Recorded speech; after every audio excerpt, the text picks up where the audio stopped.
question was, so when you do your keyword research, a lot of clients, they're like, okay, so they want to see something. So my kind of answer is like, how do you present that to the client without having to do too much explanation or having to, what's the best way to show your clients that? Yeah. And having enough for, and maybe not too much. Right. Well, I feel like I was thinking about this question because the former agency I used to work for really struggled with this. And they had a hard time. But the way I've addressed it is I don't think of keyword research as a client deliverable. I typically don't either. I think of it in terms of client participation.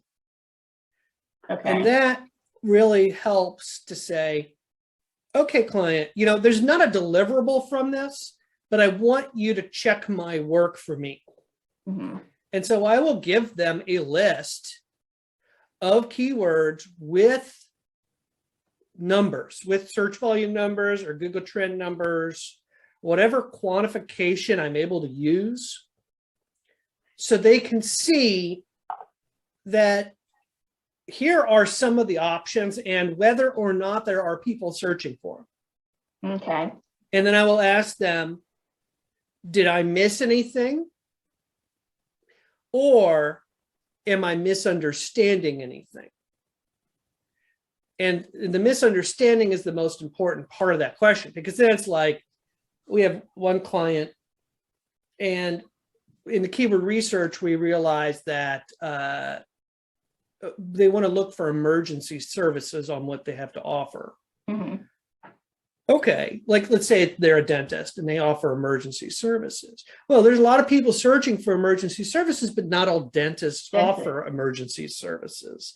So I put the numbers in there to say, do you even offer emergency services? And then they can say no. So suddenly I can cross out a bunch of keywords, and they can see what they're crossing out, right?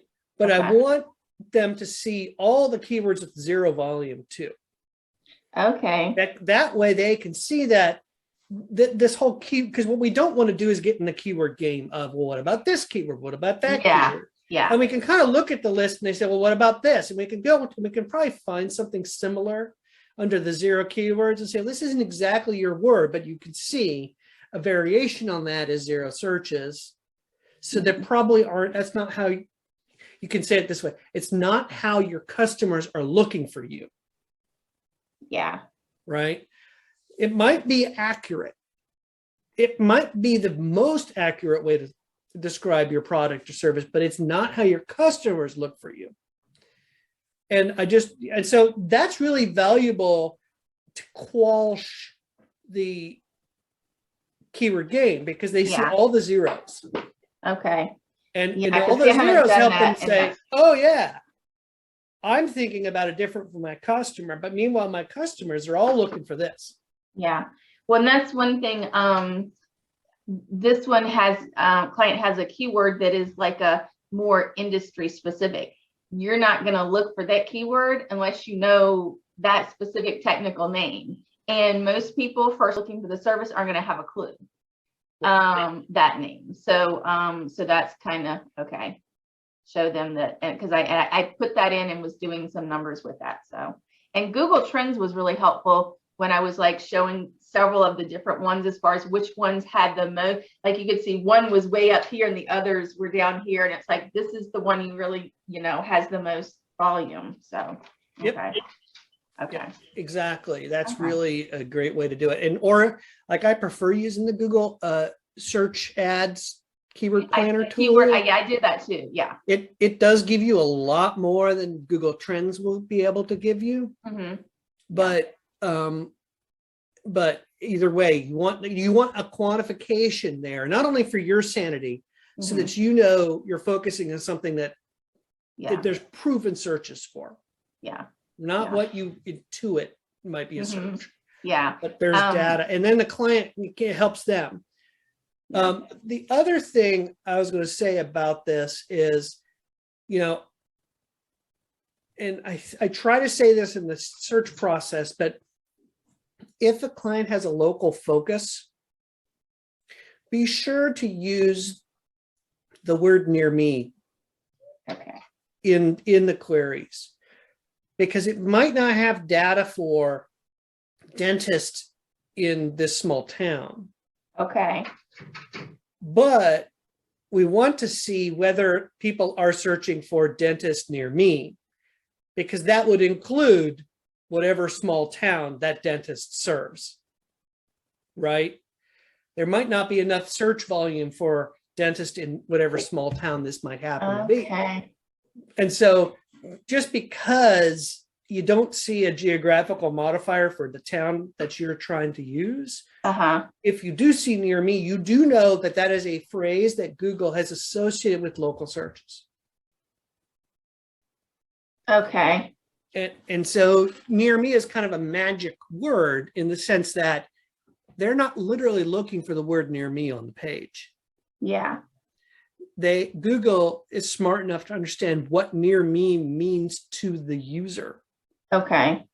So if you say near me if your page says I'm a dentist in Fort Mill, South Carolina, where I live, and someone in Fort Mill, South Carolina does a search for dentist near me, they could find that dentist because the dentist page says dentist in Fort Mill, South Carolina. It doesn't have to say the words near me. Near me. Okay. Okay. It's kind of a special word in that way. Yeah. Okay. Because I remember, I think it came up in one of the queries, but I don't think I specifically was putting it in when I was doing keyword planner. So Right. I'll do that. And if you see it in one of your phrases, go ahead and add it to all of them and just run it through the data again. Like, yeah. Okay. There's, each time you do the thing, even for the same client, you will learn more. Keep adding more words. Yeah. And then back to your original question, show them the full list, all the numbers, so they can. First of all, it reiterates to them you've done your research. Yeah. Right. Second of all, we kind of want to intimidate them with how many possible keywords. Yeah. Because we really want to break that attitude from the beginning of the focus on the keyword, right? Yeah. We want to break that. We want them to see there's many, many, many ways someone could search for the same thing. Okay. And we can use that as a way to educate the clients, because we want them to realize that Google thinks in terms of topic, not word. Yeah. Okay. And if anything we can do to get away from the ranking question, yeah, will help your client and prevent you from having a world of frustration. Okay, good. They when I started, they had kind of told me what they thought their keywords were. And that's one of the things I always ask, because you never know I'd like to know what they think and compare it to what I come up with. Yeah. And their website was new, their old website, it wasn't able to get into the Google Analytics, but it was a whole new domain. So what I did was I ran their top competitor through Google Keyword Planner.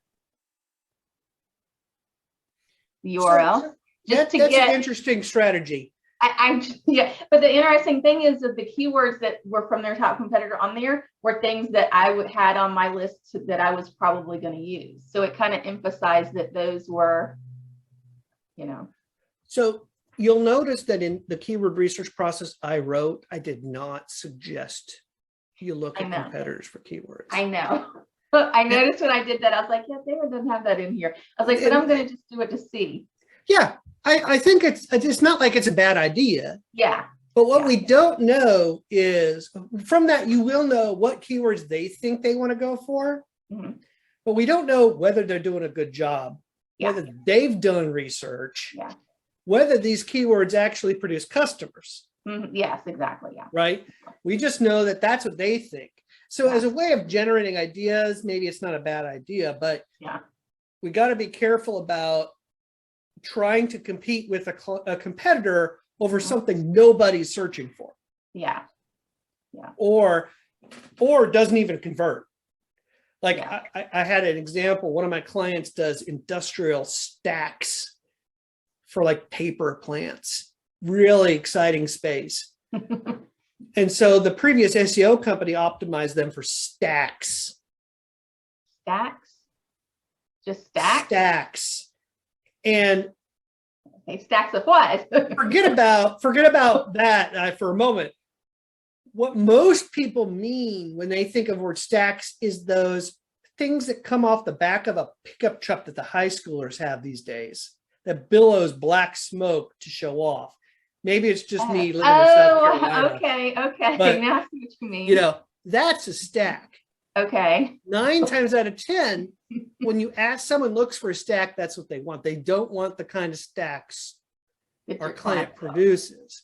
So we learned really quickly, if we would have just looked at search volume, we would have learned, oh crap, that's not the right kind of stack. Yeah, a lot of people search for stack, but not the right kind of stack. So we had to modify it until we zoomed in on the kind of stack, which had significantly less volume, but a lot less competitive and better to convert. Yeah. Right. Even if we'd have ranked for stack, we would have got a crap ton of traffic and no customers. Yeah. Right. Yeah. So be careful for that reason.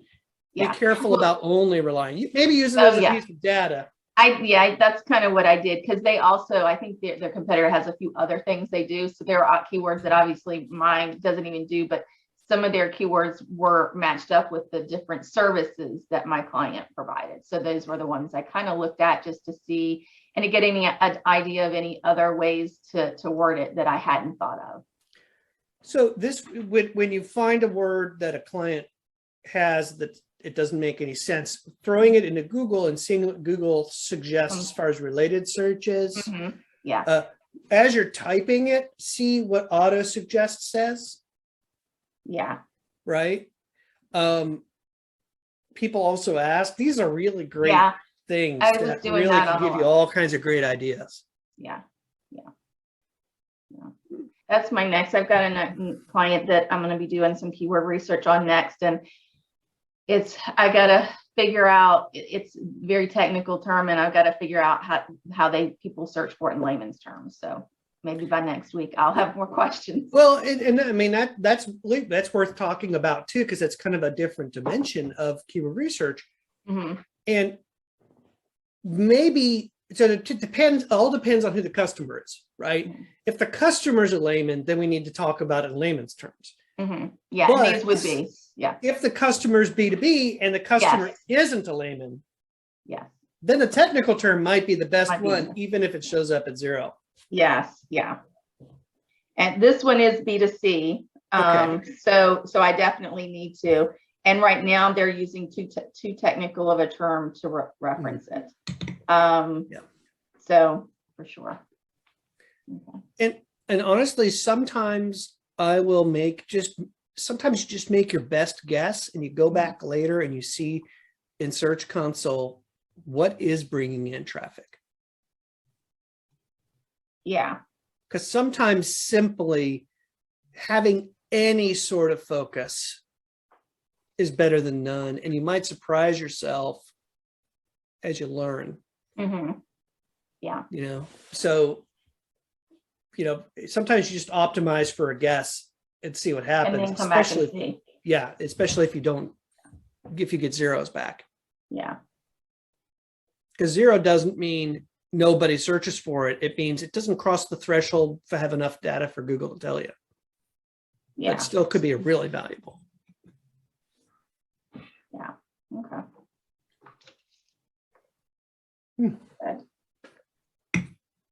That's one thing sometimes I think, because when you start off, sometimes you're not sure. I then sometimes feel like I'm like, I second guess myself on some of the stuff. So. Well, and I tried to build the process to help with that, because that's why going back every couple months, you have permission to make a mistake. And as long as you're doing something in a couple months, you'll be able to see it a little bit better. So it's almost better to just do something, come back in a couple months and see if you can get better, because the other side is you'll have more data after a couple months, but you will probably learn more about SEO over those 2 months and be able to apply it again. And that's why it's important to kind of repeat. Yeah, right? For sure. Yeah. Okay.